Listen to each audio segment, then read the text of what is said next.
Hello India, welcome to Indian AI Production.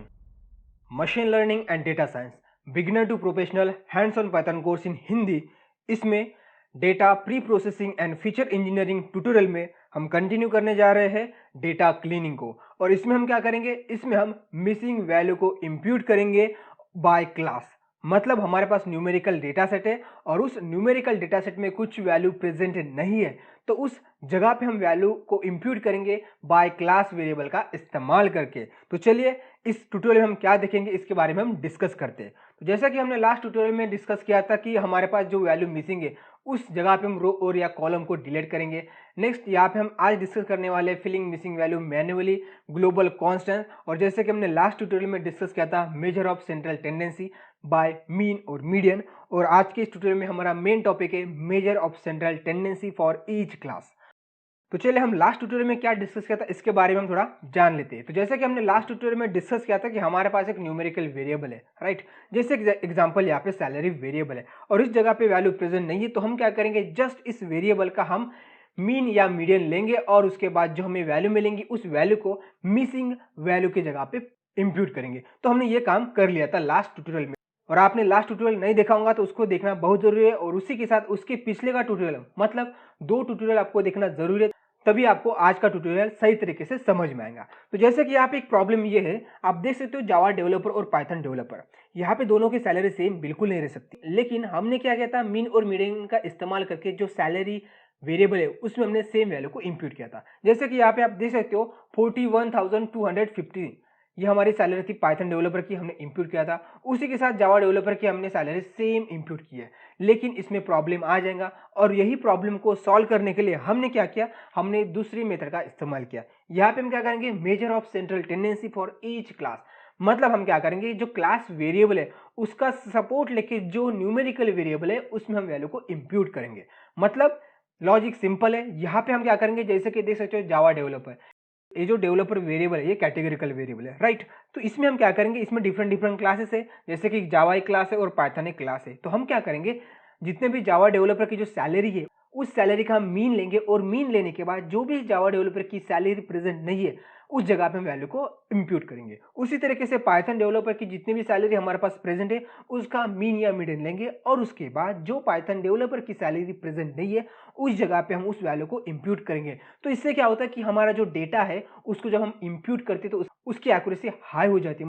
मतलब हम जो डेटा को इंप्यूट करते हैं तो वो डेटा ओरिजिनल डेटा की तरह ही हो जाता है। जैसे कि हमने लास्ट ट्यूटोरियल में देखा था, उसमें हमने जो वैल्यू को इंप्यूट किया था वो वैल्यू ओरिजिनल वैल्यू से थोड़ा डिफरेंट रह सकती है। इसलिए यहाँ पे हम क्या करेंगे, क्लास वेरिएबल का इस्तेमाल करेंगे। और एक चीज आपको और बताना चाहूंगा कि हर वक्त हम क्लास वेरिएबल को फॉलो नहीं करते, डिपेंड करता है कि आपके पास किस डोमेन का डेटा सेट है। तो इसमें सबसे इंपॉर्टेंट बात यह है कि आपको डोमेन नॉलेज होना जरूरी है। आपको डोमेन नॉलेज नहीं है तो मैं आपको सजेस्ट करूंगा कि आपको जस्ट मीन या मीडियन लेना है उस पर्टिकुलर वेरिएबल का, राइट। आपको ज्यादा दिमाग नहीं लगाना है। लेकिन आपके पास डोमेन नॉलेज है, जैसे कि इस डेटा सेट में हमारे पास डोमेन नॉलेज है, हमें पता है कि जावा डेवलपर की सैलरी कम रहती है as compare to Python developer, या आप कोई और अदर क्लास ले सकते हो कि एचटीएमएल डेवलपर की सैलरी और पाइथन डेवलपर की सैलरी, तो ऑब्वियसली आपको इसमें डिफरेंस दिखाई देगा। तो इस वक्त हम क्या करेंगे, क्लास का हेल्प लेके न्यूमेरिकल जो वेरिएबल है उसमें हम वैल्यू को इंप्यूट करेंगे। तो यहाँ पे आप देख सकते हो हमने किस तरीके से वैल्यू को इंप्यूट किया। देख सकते हो यहाँ पे पाइथन डेवलपर की सैलरी 60,000 यहाँ पे हमने इंप्यूट किया, और जावा डेवलपर की सैलरी 22,500 रुपए इंप्यूट किया। लेकिन जो हमने पिछली मेथड का इस्तेमाल किया था उसमें 41,000 समथिंग हमने वैल्यू को इंप्यूट किया था। तो यहाँ पे आप देख सकते हो कितना वेरियंस है हमारे इंप्यूट वैल्यू में। तो चलो अभी हम क्या करते हैं, डायरेक्ट जुपिटर नोटबुक के ऊपर जंप करते हैं और हमारे प्रैक्टिकल को डेमोन्स्ट्रेट करते हैं।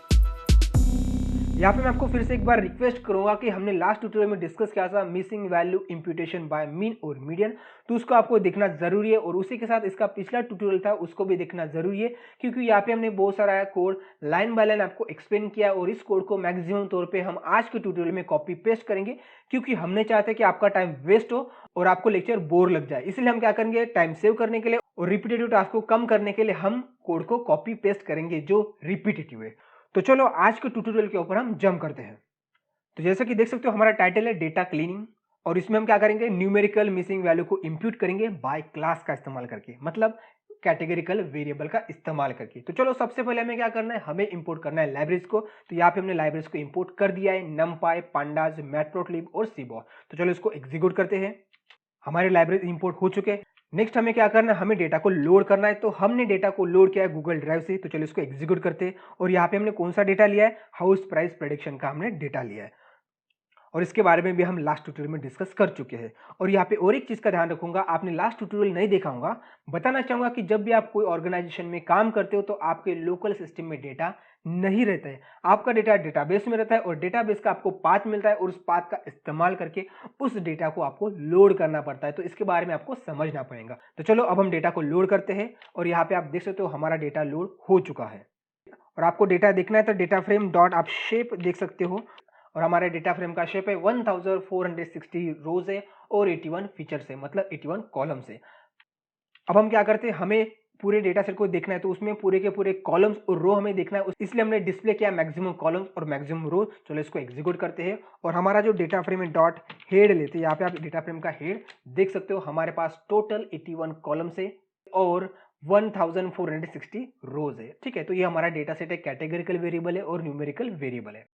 अब जैसे कि हमने लास्ट ट्यूटोरियल में देखा कि हमारे डेटा फ्रेम में 20 या 20% से ज्यादा मिसिंग रहता है कोई पर्टिकुलर वेरिएबल में, तो हम क्या करते हैं, उस वेरिएबल को हम ड्रॉप करते हैं। यहाँ पे आप देख सकते हो हमारे पास टोटल 5 वेरिएबल है जिसमें 20% से ज्यादा डेटा मिसिंग है। तो चलो अब हम क्या करते हैं, इस डेटा को ड्रॉप करते हैं। तो यहाँ पे हमने टोटल 5 वेरिएबल को ड्रॉप किया, और यहाँ पे देख सकते हो 76 हमारे पास अभी कॉलम बचे हैं। इसमें न्यूमेरिकल वेरिएबल है और कैटेगरिकल वेरिएबल है।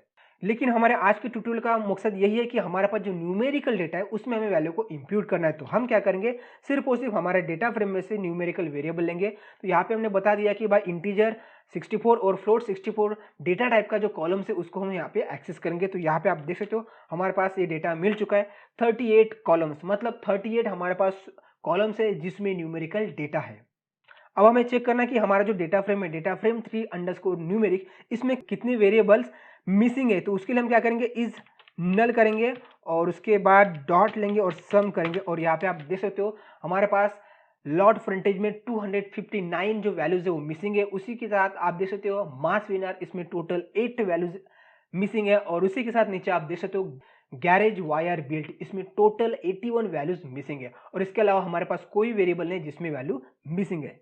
इसका मतलब यह है कि हमारे पास जो टोटल 3 वेरिएबल्स है, लॉट फ्रंटेज, मास वीएनआर एरिया और गैरेज वायर बीएलटी, इसमें क्या है, इसमें वैल्यू मिसिंग है। तो हम क्या करेंगे, अब इस डेटा को हमें चेक करना है, हमें देखना है सच में किस तरीके से हमारा डेटा दिखाई दे रहा है। तो हम क्या करेंगे, हमारा जो मेन डेटा फ्रेम उससे हम 3 कॉलम्स लेंगे, उसमें चेक करेंगे कि इज नल वैल्यू और डॉट एनी, मतलब कोई भी रो में वैल्यू प्रेजेंट नहीं है, मतलब नल वैल्यू है, तो उस रो को हम एक्सेस करेंगे। तो चलो यहाँ पे आप देख सकते हो हमारे पास इस तरीके का डेटा फ्रेम है, आप यहाँ पे देख सकते हो। और लॉट फ्रंटेज में बहुत सारी नन वैल्यूज है क्योंकि 256 वैल्यू प्रेजेंट नहीं है। आप मास वीएनआर एरिया में भी देख सकते हो कि यहाँ पे हमें नल वैल्यू प्रेजेंट है, जैसे कि आप देख सकते हो यहाँ पे आप देख सकते हो नल वैल्यू प्रेजेंट है। उसी के साथ जो हमारा वेरिएबल था गैरेज वायर बिल्ट, इसमें भी नल वैल्यू प्रेजेंट है। तो ये हमारा डेटा सेट है। अब हमें क्या करना है, जहां पे नल वैल्यू उसको हमें फिल करना है। लेकिन हमें किसका सपोर्ट लेना है, हमें लेना है क्लास का सपोर्ट। तो चलिए अब हमारे पास मेन काम क्या है, जो न्यूमेरिकल वेरिएबल है जिसमें वैल्यू प्रेजेंट नहीं है, मतलब मिसिंग वैल्यू है, उसमें हमें क्या करना है, वैल्यू को इंप्यूट करना है। जो कैटेगरी वेरिएबल है उसमें जो क्लासेस है उस क्लासेस का रेफरेंस लेंगे। अब यहाँ पे मैं आपको एक महत्वपूर्ण चीज बताना चाहूंगा, हमारे पास जो लॉट फ्रंटेज वेरिएबल है, इसके बाद मास विनर वेरिएबल है और गैरेज वायर बीएलटी एक वेरिएबल है। अब इस वेरिएबल में हमें वैल्यू को इंप्यूट करना है, तो हमारे पास नॉलेज होना चाहिए, जिस भी डोमेन का हमारे पास डेटा है उस डोमेन का हमारे पास नॉलेज होना चाहिए। क्योंकि हमें चेक करना पड़ेगा कि लॉट फ्रंटेज में हमें मिसिंग वैल्यू को इंप्यूट करना है, तो कौन से कैटेगरिकल वेरिएबल का हमें रेफरेंस लेना है, तभी हम अप्रोक्सीमेटली ओरिजिनल वैल्यू को इंप्यूट करेंगे। तो जैसे कि यहाँ पे आप देख सकते हो लॉट फ्रंटेज, हमारे इस वेरिएबल को हमें इंप्यूट करना है। तो हमें क्या करना पड़ेगा, हमें डेटा फ्रेम में जाना पड़ेगा और डेटा फ्रेम में चेक करना पड़ेगा कि जो लॉट फ्रंटेज वेरिएबल है, इस वेरिएबल को इंप्यूट करने के लिए कौन से वेरिएबल का हमें रेफरेंस लेना पड़ेगा। तो यहाँ पे आप देख सकते हो लॉट एरिया, इस नाम से हमें समझ में आता है कि लॉट फ्रंटेज इससे रिलेटेड है, लेकिन ये न्यूमेरिकल वेरिएबल है। दूसरा है लॉट शेप और दूसरा है लॉट कॉन्फिग, राइट। अब इस नाम से हमें थोड़ा कुछ समझ में आ रहा है कि इससे रिलेटेड है, बट आपको डोमेन नॉलेज होना जरूरी है। इस ट्यूटोरियल में मैं आपको जस्ट मेथड बताने वाला हूँ, इसलिए मैं क्या करूंगा, लॉट कॉन्फिग को रेफरेंस लेके मैं लॉट फ्रंटेज को इंप्यूट करूंगा, क्योंकि लॉट कॉन्फिग ये कैटेगरिकल वेरिएबल है। तो चलो इसके लिए हम अभी क्या करते हैं, लॉजिक को बिल्ड करते हैं। लॉजिक को बिल्ड करने के लिए हमें क्या करना पड़ेगा, सबसे पहले हमें डेटा फ्रेम लेना पड़ेगा, उसके बाद यहाँ पे lot config, right. Lot config में हमें जाना पड़ेगा और देखना पड़ेगा कि लॉट कॉन्फ़िग में कितने क्लासेस है। तो उसके लिए हम यहाँ पे लिखते हैं यूनिक, राइट। यूनिक ये हमारा फंक्शन है जिसका इस्तेमाल करके हम चेक करते हैं कि कोई पर्टिकुलर वेरिएबल में कितने यूनिक वैल्यूज है। तो यहाँ पे आप देख सकते हो टोटल हमारे पास 5 वैल्यूज मिल चुके हैं जो लॉट कॉन्फ़िग में है। एक है इनसाइड, FR2, कॉर्नर, कल, डी, सैग और FR3। अब इस नाम से आपको कुछ समझ में नहीं आएगा क्योंकि आपको इस डोमेन का नॉलेज नहीं है, तो हमें इस डोमेन का नॉलेज लेना पड़ेगा। बट आपको फिर से बताना चाहूंगा कि हम यहाँ पे मेथड सीख रहे हैं किस तरीके से क्लास वेरिएबल का इस्तेमाल करके हम न्यूमेरिकल वैल्यू को फिल करते हैं, राइट। अब हमें यहाँ पे एक लॉजिक लिखना पड़ेगा। हमें क्या करना है, हमारे डेटा फ्रेम में से जो लॉट कॉन्फ़िग का जो इनसाइड क्लास को बिलोंग करने वाला जो डेटा है उस डेटा को हमें एक्सेस करना है। उसके बाद उस डेटा का मीन लेना है और उसी में जिस जगह पे वैल्यू प्रेजेंट नहीं है उस मीन वैल्यू को इंप्यूट करना है। आप यहाँ पे मीन या मीडियन ले सकते हो। तो यहाँ पे हम एक लॉजिक लिखेंगे। क्या करेंगे, पहले हम डेटा फ्रेम में जाएंगे, डॉट यहाँ पे बोलेंगे कि भाई हमें आई लॉग कौन से लोकेशन पे जाना है। हमें पूरे के पूरे रो पहले चेक करना है। रो में जाने के बाद हमें क्या करना है, हमें बताना है कि भाई जो लॉट कॉन्फ़िग है, क्या है, लॉट जो कॉन्फ़िग है वेरिएबल है उसमें हमें क्या करना है, उसमें हमें जाना है। मतलब अब यहाँ पे हमारे पास लॉट कॉन्फ़िग का पूरा कॉलम मिल चुका है। उसमें हम क्या करेंगे, इक्वल्स लिखेंगे। इक्वल्स टू हमें क्या चेक करना, इनसाइड, जिस भी रो में इनसाइड प्रेजेंट होगा वो हमारे पास डेटा मिल जाएगा, राइट। और जब हमें डेटा मिलेगा ये ट्रू एंड फॉल्स में मिलेगा। यहाँ पे आप इस डेटा को देख सकते हो। उसके लिए हम क्या करेंगे, जस्ट यहाँ पे डेटा फ्रेम लेंगे, राइट, क्योंकि हमें इस डेटा फ्रेम से वैल्यू को लेना है। तो चलो आप इसको एग्जीक्यूट करके देख सकते हो हमें क्या वैल्यू मिलेंगी। अब यहाँ पे आप देख सकते हो हमें वही रो मिले है जिसमें इनसाइड क्लास प्रेजेंट है। यहाँ पे आप देख सकते हो, राइट। अब लेकिन हमें क्या करना है, हमें सिर्फ और सिर्फ लॉट फ्रंटेज की वैल्यू लेनी है जो लॉट कॉन्फ़िग के इनसाइड क्लास को बिलोंग करता है। तो उसके लिए हम क्या करेंगे, यहाँ पे हम लिखेंगे लॉट फ्रंटेज, राइट। यहाँ पे जस्ट मैं कॉपी करता हूँ और यहाँ पे पेस्ट करता हूँ। इससे हमें क्या मिलेगा, सिर्फ और सिर्फ लॉट फ्रंटेज वेरिएबल मिलेगा। यहाँ पे आप देख सकते हो हमें कौन सी वैल्यू मिली है, सिर्फ और सिर्फ लॉट फ्रंटेज की वैल्यू मिली है जो वैल्यू बिलोंग करते हैं लॉट कॉन्फ़िग के इनसाइड क्लास को, ठीक है। तो अब यहाँ पे हमें वैल्यू मिली है। अब इस जगह पे देख सकते हो नन वैल्यू, मतलब यहाँ पे वैल्यू प्रेजेंट नहीं। तो हम क्या करेंगे, इस कॉलम में जितने भी वैल्यू प्रेजेंट है उसका हमें मीन लेना है। और मीन लेने के बाद हम क्या करेंगे, जिस जगह पे वैल्यू प्रेजेंट नहीं है उस जगह पे हम नैन वैल्यू की जगह पे हम रिप्लेस करेंगे मीन वैल्यू को। तो इसलिए हम क्या करेंगे, यहाँ पे लिखेंगे डॉट रिप्लेस, राइट।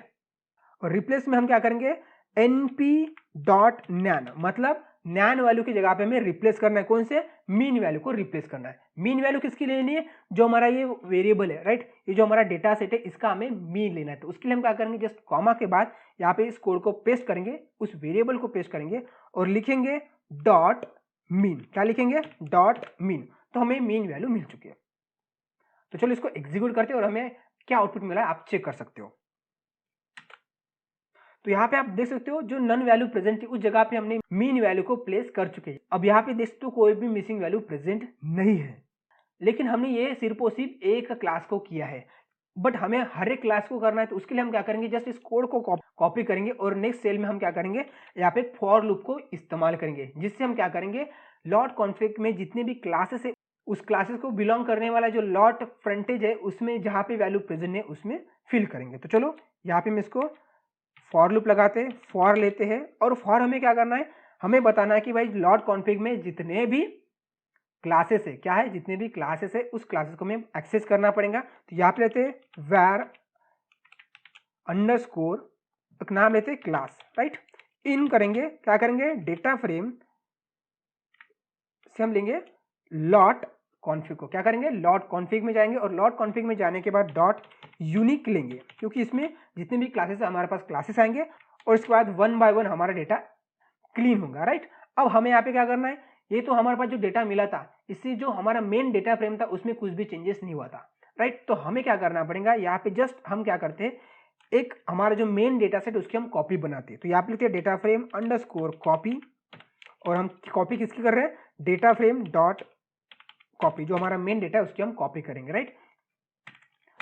अब बताना चाहूंगा कि जब आपके पास डेटा बहुत सारा होता है तो उस वक्त आप क्या करते हो, जो मेन डेटा सेट है उसी में चेंजेस करते हो, क्योंकि आपके पास कितनी मेमोरी है उसका भी आपको ध्यान रखना पड़ेगा। हमारे पास फिलहाल डेटा कम है इसलिए हम क्या करेंगे, उसकी डुप्लीकेट कॉपी बना रहे हैं। लेकिन आप क्या कर सकते हो, जब आपका प्रोडक्शन में आप हो उस वक्त आप सेम जो डेटा फ्रेम है उसमें आप क्या कर सकते हो, उस वैल्यू को अपडेट कर सकते हो। तो अपडेट करने के लिए हमारे पास क्या है, data frame underscore copy dot लिखेंगे अपडेट, क्या करेंगे अपडेट, ये हमारा फंक्शन है। ये फंक्शन क्या करेगा जस्ट मैं आपको बताता हूँ इसको कंप्लीट करने के लिए। तो चलो इसको एक बार कंप्लीट करते हैं यहाँ पे। ओके, अब मैं आपको बताता हूँ ये जो अपडेट फंक्शन ये क्या करेगा। जैसे कि देख सकते हो हमारा लॉट कॉन्फिग में जो इनसाइड क्लास था, उस क्लास को बिलोंग करने वाले जो लॉट फ्रंटेज थी उसकी हमने वैल्यू को क्लीन किया था। अब क्लीन करने के बाद जो हमारे पास वैल्यू मिले, इस वैल्यू को हम क्या करेंगे, जो हमारा मेन डेटा सेट है उस डेटा फ्रेम में जो लॉट कॉन्फिग इनसाइड को वैल्यू बिलोंग करती है उस जगह पे हमने जो वैल्यू क्लीन किया उस वैल्यू को इंप्यूट करेंगे। लेकिन बाकी का जो हमारा डेटा फ्रेम है उसको कुछ भी इफेक्ट नहीं पड़ेगा। तो ये है हमारा अपडेट फंक्शन, इस तरीके से काम करेगा। तो चलो इसको एग्जीक्यूट करते हैं। तो हमने इस तरीके से लॉट फ्रंटेज जो वेरिएबल है उसको हमने क्लीन कर लिया है। और आप इसको चेक करना चाहते हो तो जस्ट हम क्या करेंगे, यहाँ पे लिखेंगे dot is null, right, dot sum करेंगे, राइट। और चलो इसको एग्जीक्यूट करते हैं। अब यहाँ पे आप देखो तो हमने लॉट कॉन्फिग में सिर्फ और सिर्फ कुछ वैल्यू को ही इंप्यूट किया है, पूरे के पूरे वैल्यू को इंप्यूट नहीं किया है। 125 वैल्यू अभी भी बची है। ये क्यों बची है, क्योंकि हमने यहाँ पे आप देखो तो हमारी थोड़ी सी मिस्टेक हो चुकी है। मतलब हमने फॉर लूप को सिर्फ और सिर्फ ओनली सिंगल टाइम में एग्जीक्यूट किया। किसके लिए, इनसाइड क्लास के लिए। हमारे पास जो 5 क्लासेस थे उस क्लासेस को हमने क्लीन नहीं किया। तो हमें क्या करना पड़ेगा, जो वेर क्लास है इसको यहाँ पे पेस्ट करना पड़ेगा। और इसी तरीके से हमें क्या करना पड़ेगा, इस जगह पे भी इसको पेस्ट करना पड़ेगा, राइट। चलो अभी हमारा फॉर लूप कितनी बार एग्जीक्यूट होगा, 5 बार एग्जीक्यूट होगा वेर क्लासेस के लिए। तो चलो इसको एग्जीक्यूट करते हैं और फिर से हम देखते हैं कि हमारा जो लॉट फ्रंटेज वेरिएबल है वो क्लीन हुआ है कि नहीं हुआ है। अब यहाँ पे आप देख सकते हो हाँ, लॉट फ्रंटेज को हमने सही तरीके से क्लीन कर चुके हैं। अब आप सोचोगे कि हमने लॉट कॉन्फिग को किया है, उसी तरीके से हमारे जो बाकी के बचे हुए 2 वेरिएबल है उसको भी हमें क्लीन करना है। तो हम क्या करेंगे, इस कोड को कॉपी करेंगे और फिर से नए सेल में पेस्ट करेंगे। और देखो अब यहाँ पे आपको और एक चीज़ का ध्यान रखना है कि आपके पास डिफरेंट डिफरेंट वेरिएबल हो। जैसे कि हमारे पास 3 ही वेरिएबल थे, राइट, बट हमारे पास ढेर सारे वेरिएबल हो। तो आपको ऐसा कोड लिखना पड़ेगा जो एक बार हमने एग्जीक्यूट कर दिया तो हमारे सारे के सारे वेरिएबल की वैल्यू को क्लीन कर देगा। तो हमारे कोड को ऑप्टिमाइज करना पड़ेगा। फिलहाल यहाँ पे मैं आपको लाइन बाय लाइन इसीलिए बता रहा हूँ क्योंकि आपको समझ में आना चाहिए। मैं सारा का सारा कोड यहाँ पे एक जगह पे लिख लूंगा तो आपको समझ में नहीं आएगा, इसलिए मैं आपको स्टेप बाय स्टेप बता रहा हूँ। तो हमें यहाँ पे क्या करना है, हमें यहाँ पे 2 वेरिएबल क्रिएट करने हैं। हमारा एक वेरिएबल है num underscore variable underscore missing. तो ये जो हमारे पास टोटल 3 वेरिएबल है। अब इस वेरिएबल को हमें इंप्यूट करना है तो हम क्या करेंगे, जो कैटेगरिकल वेरिएबल से उसका हम रेफरेंस लेंगे। तो उसके लिए यहाँ पे क्या करेंगे, कैटेगरिकल वेरिएबल की एक लिस्ट लेते हैं। यहाँ पे हम लेते हैं लॉट कॉन्फिग। लॉट कॉन्फिग किसके लिए हम इस्तेमाल करेंगे, जो लॉट फ्रंटेज है उस न्यूमेरिकल वैल्यू को इंप्यूट करने के लिए हम लॉट कॉन्फिग का इस्तेमाल करेंगे। नेक्स्ट हमें क्या करना है, जो मास विनर एरिया है उस न्यूमेरिकल वेरिएबल में हमें वैल्यू को इंप्यूट करना है।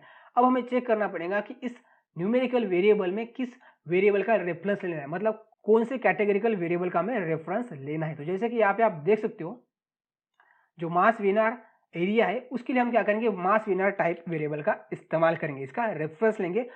अब मैं आपको फिर से बताना चाहूंगा कि यहाँ पे मैं जस्ट मास विनर एरिया था उसका नाम उसी कैटेगरी से मिलता जुलता वेरिएबल है, इसलिए मैं इसका इस्तेमाल कर रहा हूँ। लेकिन आपका जो प्रोजेक्ट रहेगा उसमें आपको चेक करना पड़ेगा कि जो आपका न्यूमेरिकल वेरिएबल है उस वेरिएबल में वैल्यू को इंप्यूट करने के लिए हमें कौन सा क्लास लेना पड़ेगा, ठीक है। फिलहाल यहाँ पे मैं ले रहा हूँ मास वीएनआर टाइप। नेक्स्ट हमें क्या करना है, जो हमारा garage Y R B L T है उसके लिए हमें कैटेगरिकल वेरिएबल लेना पड़ेगा। तो यहाँ पे हम आते हैं और यहाँ पे चेक कर सकते हो जो हमारा garage Y R B L T उसके लिए हम क्या करेंगे, गैरेज टाइप का इस्तेमाल करेंगे। चलो इसके लिए भी आप नीचे आते हैं और यहाँ पे इसको पेस्ट करते हैं। अब हमारे पास 2 वेरिएबल आ चुके हैं। किस लिए आ चुके हैं मैं आपको बताता हूँ। सबसे पहले यहाँ पे मैं ले रहा हूँ फॉर कैट अंडरस्कोर वैर लिख रहा हूँ, उसके बाद कॉमा लिख रहा हूँ नम अंडरस्कोर वैर अंडरस्कोर मिस लिख रहा हूँ। अब ये क्यों लिखा मैं आपको बताता हूँ, जस्ट इन लिखता हूँ। अब हमें क्या करना है, हमें क्या करना है, जब हमारे ये फॉर लूप एग्जीक्यूट होगा उस वक्त कैटेगरिकल वेरिएबल एक मिलना चाहिए, जैसे कि ये है लॉट कॉन्फिग, और दूसरा हमें न्यूमेरिकल वेरिएबल हमें मिलना चाहिए एक ही वक्त में जब हमारा फॉर लूप एग्जीक्यूट होगा। तो उसके लिए हमें क्या करेंगे, यहाँ पे लिखेंगे जिप। क्या करेंगे, एक जिप फंक्शन है वो क्या करेंगे, जस्ट हमारे डेटा को जिप कर देगा। अब हमें यहाँ पे क्या करना है, हमें उसको बताना है कि भाई ये कैटेगरिकल वेरिएबल ले तू, और उसके बाद हमारा दूसरा न्यूमेरिकल वेरिएबल है, राइट। और उसके बाद हमें क्या करना है, हमें भाई जो हमारा ये जो वैल्यू है और ये वैल्यू हमें इस वेरिएबल को हमें असाइन करनी है, राइट, ये इसको बताना है। ओके, तो यहाँ पे जस्ट मैं नाम को चेंज कर रहा हूँ न्यूमेरिकल वेरिएबल्स और यहाँ पे न्यूमेरिकल वेरिएबल्स। ओके, तो इस फॉर लूप में हमें क्या मिलेगा, हमें एक कैटेगरिकल वेरिएबल मिलेगा और एक न्यूमेरिकल वेरिएबल मिलेगा। ओके, नेक्स्ट हम इस फॉर लूप को बताएंगे कि भाई ये ले कैटेगरिकल वेरिएबल, क्या ले कैटेगरिकल वेरिएबल। जैसे कि यहाँ पे हमने लॉट कॉन्फिग को लिया था, तो हम यहाँ पे लिखेंगे कैटेगरिकल वेरिएबल, इसको हम असाइन करेंगे। ठीक है, तो हमारा जो ये फॉर लूप है इसको 3 बार हम क्या करेंगे, कैटेगरिकल वेरिएबल लेंगे। और कैटेगरिकल वेरिएबल लेने के बाद वो उस कैटेगरी में कितनी यूनिक वैल्यूज है, मतलब कितनी क्लासेस है, उस क्लासेस को लेंगे और जितने भी क्लासेस है उतने टाइम्स ये हमारा फॉर लूप एग्जीक्यूट होगा। राइट, तो चलो इसको भी हम क्या करते हैं, इंडेंटेशन देते हैं। अब नेक्स्ट हमें क्या करना है, जो लॉट कॉन्फिग है ये हमारा कैटेगरी के लिए वेरिएबल था, तो हम यहाँ पे जस्ट लेते हैं कॉपी और यहाँ पे पेस्ट करते, तो इसमें हम हर बार अलग अलग कैटेगरिकल वेरिएबल देंगे। नेक्स्ट यहाँ पे हमारा ये न्यूमेरिकल वेरिएबल है, तो जस्ट यहाँ पे हम लेते हैं न्यूमेरिकल वेरिएबल्स, तो यहाँ पे इसको पेस्ट करते हैं। राइट, नेक्स्ट इसी तरीके से हम क्या करेंगे, लॉट यहाँ पे भी जो हमारा न्यूमेरिकल वेरिएबल है इसमें वैल्यू को पेस्ट करेंगे और यहाँ पे हम क्या करेंगे, एक कैटेगरिकल जो वेरिएबल है इस जगह पे वेरिएबल को असाइन करेंगे। राइट, तो हमने इस तरीके से हमारे डेटा को सही तरीके से ऑप्टिमाइज किया है। अब और बताना चाहूँगा कि ये जो हमने मेथड इस्तेमाल किए, इस तरीके का हमने जो कोड लिखा है, आप आपका लॉजिक लगा के भी डिफरेंट कोड लिख सकते हो सेम टास्क को कंप्लीट करने के लिए, तो ये आपके ऊपर डिपेंड करता है। इस कोड को आपको एक बार देखना है तो चलो एक बार मैं फिर से आपको दिखा देता हूँ, आप पूरा का पूरा कोड देख सकते हो। और यहाँ पे हमने क्या किया, मीन लिया है। राइट, तो चलो इसको अब हम एग्जीक्यूट करते हैं। इस तरीके से हमने डेटा को क्लीन किया है, लेकिन हमें चेक करना कि सच में हमारा डेटा क्लीन हुआ है कि नहीं हुआ है, तो हम क्या करेंगे, डेटा फ्रेम में जाएंगे और यहाँ पे बोलेंगे कि भाई जो हमारे न्यूमेरिकल वेरिएबल्स है बोलेंगे इज नल, कोई नल वैल्यू प्रेजेंट है तो हमें बता दे भाई सम करके। चलो इसको एग्जीक्यूट करते हैं। अब यहाँ पे आप देख सकते हो लॉट फ्रंटेज में वैल्यू हमने इंप्यूट कर दिया, लेकिन यहाँ पे क्या हुआ, आप यहाँ पे देख के चौंक जाओगे कि मास विनर एरिया में और गैरेज वायर बिल्टी में कुछ भी फर्क नहीं हुआ है। क्यों नहीं हुआ है, क्या हमने कोड को गलत लिखा है? बिल्कुल नहीं, हमने कोड को सही लिखा था। बट यहाँ पे प्रॉब्लम क्या हुआ है, तो इस प्रॉब्लम को सॉल्व करने के लिए हम क्या करेंगे, तो हम जाएंगे डेटा फ्रेम में और डेटा फ्रेम में जाने के बाद जो मास विनर टाइप है इस रो को हम इस कॉलम को एक्सेस करेंगे और उसमें चेक करेंगे कि is null dot any axis equals to 1। तो चलो इसको एग्जीक्यूट करते हैं और हम क्या करते हैं, जो हमारा मास विनर टाइप है उसमें जाते हैं और यहाँ पे आप देख सकते हो जो मास विनर टाइप है उसी में वैल्यू नन थी, उसकी वजह से हमारा जो मास विनर एरिया था न्यूमेरिकल वेरिएबल था उस वेरिएबल में हम वैल्यू को इंप्यूट नहीं कर पाए। तो इस चीज से आपको समझना पड़ेगा कि जब हम कोई भी कैटेगरिकल वेरिएबल का रेफरेंस लेके हमारे न्यूमेरिकल वेरिएबल को हम इंप्यूट करते, उस सिचुएशन में हमारा जो कैटेगरिकल वेरिएबल है वो क्लीन होना चाहिए। वही क्लीन नहीं होगा तो वो हमारे न्यूमेरिकल वेरिएबल को क्लीन नहीं कर पाएगा। यहाँ पे मैं आपको सिंपल सा एग्जांपल देना चाहूंगा कि आप किसी को तैरना सिखाना चाहते हो, लेकिन आपको तैरना नहीं आता तो आप दूसरे को तैरना नहीं सिखा सकते। आपके पास ही नॉलेज नहीं तो आप दूसरे को नॉलेज नहीं दे सकते हो। ठीक है, तो यहाँ पे आपको समझ में आ गया। तो यहाँ पे हमने चेक किया कि मास विनर टाइप में वैल्यू प्रेजेंट नहीं थी, लेकिन जो हमारा गैरेज टाइप था क्या इसमें भी वही हालत थी? तो चलो इसको भी हम चेक करते हैं और इसको एग्जीक्यूट करते हैं और यहाँ पे हम स्क्रॉल करते हैं।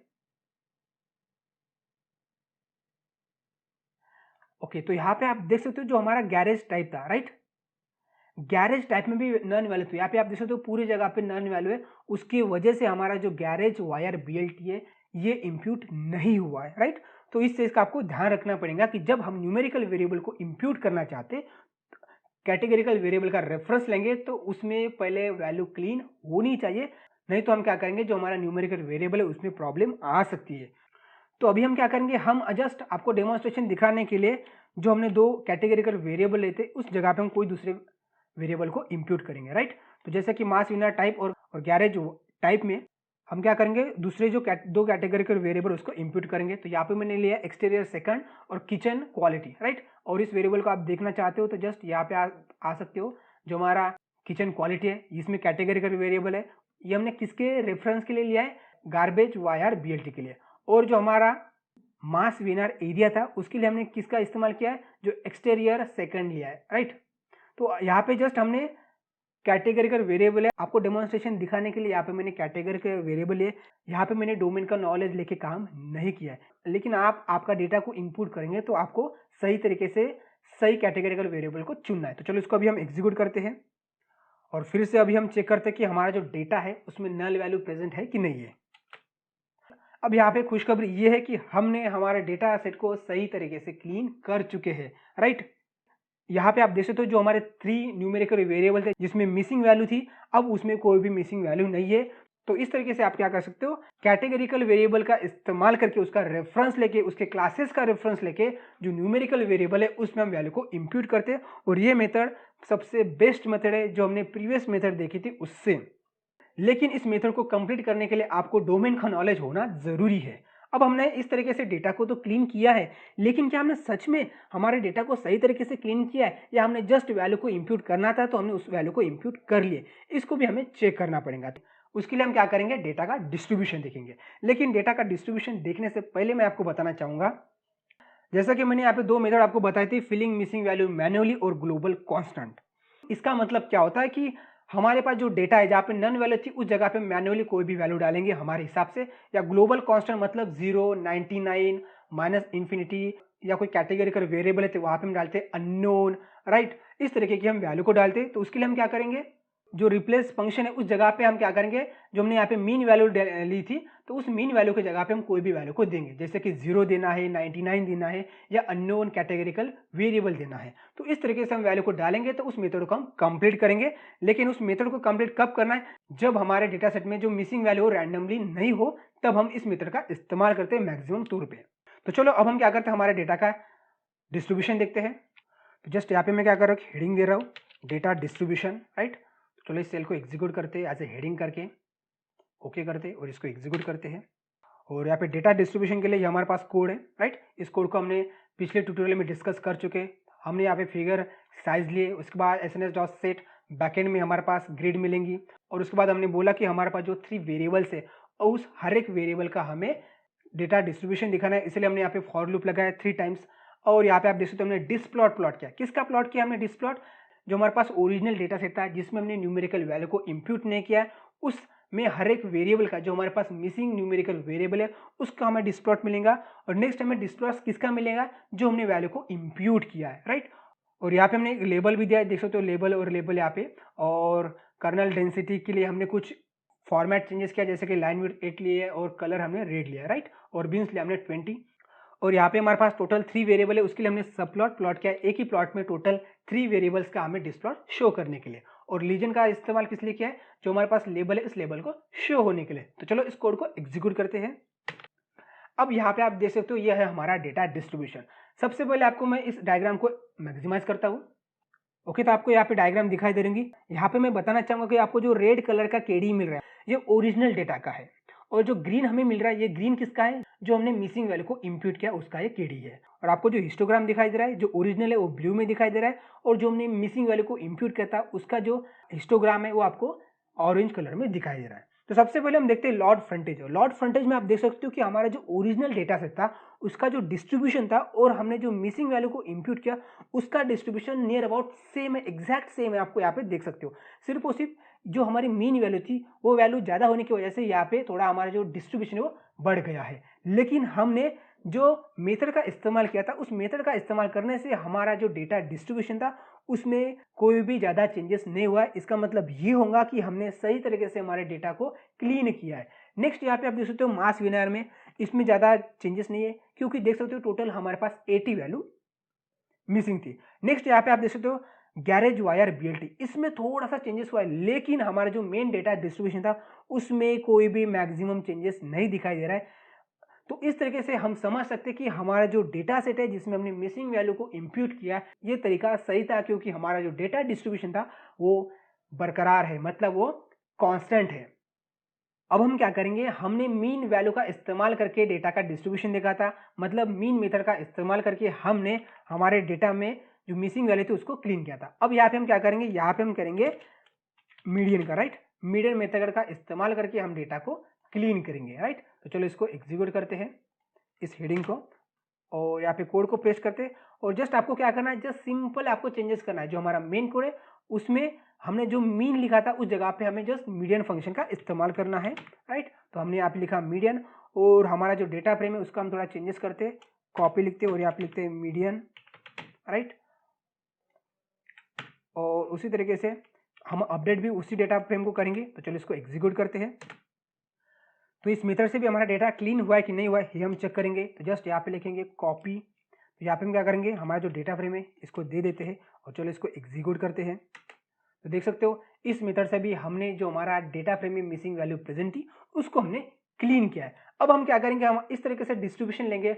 अब हम क्या करेंगे, हम ओरिजिनल डेटा और हमने जो मीन मेथड का इस्तेमाल करके डेटा को क्लीन किया था और मीडियन का इस्तेमाल करके डेटा को क्लीन किया था, तो इस तीनों डेटा सेट का हम क्या करेंगे, डेटा डिस्ट्रीब्यूशन लेंगे। तो चलो इस लाइन को मैं कॉपी करता हूँ और नीचे आता हूँ और यहाँ पे मैं इसको पेस्ट करता हूँ और यहाँ पे बोलूंगा कि हमें डेटा डिस्ट्रीब्यूशन किसका चाहिए, हमें चाहिए data frame dot copy dot median, इस डेटा का हमें डेटा डिस्ट्रीब्यूशन चाहिए। तो चलो इसको एग्जीक्यूट करते हैं और यहाँ पे थोड़ा सा चेंजेस करना है क्योंकि हमें यहाँ पे कलर चेंज करना है। दोनों का कलर सेम आ चुका है, तो ग्रीन की जगह पे मैं ले रहा हूँ के मतलब ब्लैक और इसकी लाइन विड्थ ले रहा हूँ मैं 3। ओके, और अभी लेबल यहाँ पे लिखते हैं, मीन की जगह पे लिखते हैं मीडियन। और चलो अभी हम क्या करते हैं, ये हमारा कोड है, इस कोड को आप एक बार देख सकते हो, इस कॉमा को हम हटा सकते हैं, कोई ज़रूरत नहीं है, राइट। सब कुछ सेम है यहाँ पे, लेकिन हमने क्या क्या है, एक डिस्ट्रीब्यूशन हमने ज़्यादा डाल दिया है, किसका, जो हमारा मीन मेथड का इस्तेमाल करके डेटा को क्लीन किया था। तो चलो इसको फिर से एग्जीक्यूट करते हैं और इस डायग्राम को मैं मैक्सिमाइज करता हूँ। ओके, तो यहाँ पे आप देख सकते हो हमें इस तरीके का डेटा डिस्ट्रीब्यूशन मिल चुका है। तो चलो यहाँ पे हम थोड़ा समझते हैं कि जो हमारी रेड जो कर्व है वो ओरिजिनल डेटा सेट है, ग्रीन मीन वैल्यू को हमने इंप्यूट करके किया है और जो ब्लैक है वो मीडियन का है, राइट। तो देख सकते हो इसमें ज़्यादा फर्क नहीं पड़ा है। हमारा जो डेटा फ्रेम है हमने उसमें मीन और मीडियन का इस्तेमाल करके डेटा को क्लीन किया है बाय क्लास वेरिएबल का रेफरेंस लेके, तभी भी हमारा डेटा का डिस्ट्रीब्यूशन है बरकरार है, मतलब हमने सही मेथड का इस्तेमाल करके डेटा को क्लीन किया है। और उसी तरीके से इसमें भी देख सकते हो और इसमें भी ज़्यादा कोई चेंजेस नहीं है, मतलब हमारे इस डेटा फ्रेम को हमने क्लीन किया है मीन और मीडियन का इस्तेमाल करके। तो यहाँ पे हम मीन का इस्तेमाल करें या मीडियन का इस्तेमाल करके, कोई भी मेथड का इस्तेमाल करके हम करेंगे तो हमारे डेटा फ्रेम में हम सही तरीके से वैल्यू को इंप्यूट करने वाले हैं। तो इस तरीके से हमने देखा कि हम डेटा को किस तरीके से इंप्यूट करते हैं। तो अब हमें क्या करना है, हमें अब ये भी चेक करना है कि हमारा जो डेटा है उसमें क्या कोई आउटलायर बढ़े हैं या घटे हैं, क्योंकि आउटलायर भी हमारे लिए बहुत इंपॉर्टेंट है। तो चलो हम आउटलायर को देखने के लिए क्या करते हैं, बॉक्स प्लॉट का इस्तेमाल करते हैं। तो यहाँ पे हमने क्या किया, हर एक वेरिएबल का हमें बॉक्स प्लॉट करना है जो मिसिंग वेरिएबल है। तो यहाँ पे हमने बता दिया फॉर लूप को और उसके बाद हमने फिगर साइज बता दी। उसके बाद सब प्लॉट, जो पहला बॉक्स प्लॉट है उसमें हम क्या बोलेंगे कि जो ओरिजिनल हमारा डेटा है उसमें जो न्यूमेरिकल मिसिंग वेरिएबल है उसका हमें बॉक्स प्लॉट चाहिए। नेक्स्ट में हमने जो मीन मेथड का इस्तेमाल करके किया है और जो थर्ड है उसमें बोलेंगे कि जो मीडियन मेथड का इस्तेमाल करके हमने वेरिएबल को क्लीन किया उसका हमें बॉक्स प्लॉट दिखाना है। और ये हमने टोटल 3 न्यूमेरिकल वेरिएबल है जो मिसिंग है उसके लिए हमने यहाँ पे बॉक्स प्लॉट किया। तो चलो इसको एग्जीक्यूट करते हैं। ओके, तो यहाँ पे आप देख सकते हो जो लॉर्ड फ्रंटिस था उसका जो ओरिजिनल डेटा सेट था उसका हमने बॉक्स प्लॉट को प्लॉट किया है। यहाँ पे आप देख सकते हो, यहाँ पे ये जो हमारे डॉट डॉट दिखाई दे रही है आउटलायर है और लेफ्ट साइड में भी आपको आउटलायर दिखाई दे रही है। और यहाँ पे आप देख सकते हो मीन और मीडियन का इस्तेमाल करने से हमारे आउटलायर में ज़्यादा बढ़ोतरी नहीं हुए ना कम हुए, मतलब हमारे आउटलायर के ऊपर इसका इम्पैक्ट नहीं पड़ा है। इसका मतलब ये होगा कि ये मेथड सही है। उसी के साथ आप नेक्स्ट हमारा जो मास वेनर एरिया है उसमें आप देख सकते हो इसमें भी आउटलायर बढ़े नहीं है और ना घटे हैं, मतलब इस मेथड ने भी आउटलायर के ऊपर कोई इम्पैक्ट नहीं किया है। और नेक्स्ट हमारा जो है गैरेज वायर बीएलटी, इसमें आप देख सकते हो मीन और मीडियन का इस्तेमाल करके हमने थोड़े से आउटलायर को बढ़ाया है, ज़्यादा आउटलायर को नहीं बताया, जस्ट थोड़े से आउटलायर को बढ़ाया है। इससे हमारे डेटा सेट के ऊपर उतना इम्पैक्ट नहीं पड़ता है, इस आउटलायर को हम रिमूव कर सकते हैं और इसके लिए हम आगे डिस्कस करेंगे। इस तरीके से हमने देखा कि हमारे डेटा सेट में न्यूमेरिकल मिसिंग वैल्यू प्रेजेंट है और उस मिसिंग वैल्यू को हमने स्मार्टली इंप्यूट करना है। तो हम क्या करेंगे, बाय क्लास मतलब कैटेगरिकल वेरिएबल का रेफरेंस लेके हम न्यूमेरिकल वेरिएबल में मिसिंग वैल्यू को इंप्यूट करेंगे। और एक चीज़ का आपको ध्यान रखना, ये मेथड हम तभी करते हैं जब हमारे पास कम से कम डेटा मिसिंग हो, मतलब हम एज्यूम्पशन करते हैं कि हमारे पास नियर अबाउट 5% डेटा मिसिंग है, उस वक्त हम इस मेथड का इस्तेमाल करते हैं। और उसी के साथ हमारे डेटा फ्रेम में जो मिसिंग वैल्यू रैंडमली होंगी तभी हम क्या करते हैं, इस मेथड का इस्तेमाल करते हैं। और यहाँ पे आपको ये भी देखना पड़ेगा कि आपके डेटा के ऊपर मीन मेथड सही तरीके से काम करती है तो मीन का इस्तेमाल कर सकते हो या मीडियन का इस्तेमाल कर सकते हो। और जैसे कि मैंने आपको लास्ट ट्यूटोरियल में बता दिया कि मीन का इस्तेमाल कब करते, जब हमारा डेटा का जो डिस्ट्रीब्यूशन रहता है वो नॉर्मलाइज रहता है, मतलब बेल कर्व में रहता है। और जब हमारा डेटा का जो डिस्ट्रीब्यूशन रहता है जो स्क्यूड रहता है, उस वक्त हम मीडियन मेथड का इस्तेमाल करते हैं। और आपको ये ट्यूटोरियल समझ में नहीं आया होगा, कोई बात नहीं, आपको इस ट्यूटोरियल को फिर से एक बार देखना है, आपके दिमाग में घुस जाएगा। फिर भी नहीं समझ में आता है, कोई बात नहीं, आपको तीसरी बार आपको देखना पड़ेगा। जितनी बार आप देखोगे धीरे-धीरे आपका ब्रेन इसको कैच कर लेगा और इसी के साथ आपको ये कोड है, एक साथ आपको समझ में नहीं आएगा तो क्या करना है, इस कोड को आपको ब्रेक करना है और ब्रेक करके इस कोड को देखना है कि हर एक कोड या हर एक लाइन किस तरीके से एग्जीक्यूट होती है। और इसी के साथ मैं आपको ये भी बताना चाहूँगा कि जो हमने यहाँ पे कोड एग्जीक्यूट किया है, जो कोड यहाँ पे आप देख सकते हो, ये सारा का सारा कोड आपको चाहिए, मतलब ये जुपिटर फाइल चाहिए तो आप क्या कर सकते हो, जस्ट डिस्क्रिप्शन बॉक्स में जाना है, आपको वहाँ पे हमारी वेबसाइट की लिंक मिल जाएगी, उस वेबसाइट में जाना है और आपको वहाँ पे जस्ट डाउनलोड बटन मिल जाएगी। उस डाउनलोड बटन के ऊपर क्लिक करेंगे तो आपको जुपिटर नोटबुक फाइल डाउनलोड करने के लिए मिल जाएंगी, एज सिंपल। और उसी के साथ मैं आपको बताना चाहूँगा कि आपको डिस्क्रिप्शन बॉक्स में हमारा जो ये ट्यूटोरियल चल रहा है उसकी प्लेलिस्ट मिलेंगी और उस प्लेलिस्ट को एक्सेस करके आप हर एक ट्यूटोरियल को सही तरीके से एक्सेस कर सकते हो। इस ट्यूटोरियल को एंड करने से पहले मैं आपको बताना चाहूँगा कि अगले ट्यूटोरियल में हम क्या करेंगे, हम उसमें देखेंगे कि हमारे पास जो कैटेगरिकल वेरिएबल है और उसमें वैल्यू मिसिंग है, तो उस वैल्यू को हम फिल करने के लिए हम कौन से मेथड का इस्तेमाल करेंगे। अब तक हमने देखा है कि जो हमारे पास न्यूमेरिकल वेरिएबल है उसमें जो मिसिंग वैल्यू है, उस मिसिंग वैल्यू को किस तरीके से फिल करते हैं। तो चलो अब हम मिलेंगे नेक्स्ट ट्यूटोरियल में, तब तक के लिए सीखते सिखाते कुछ इंप्लीमेंट करते रहो। धन्यवाद।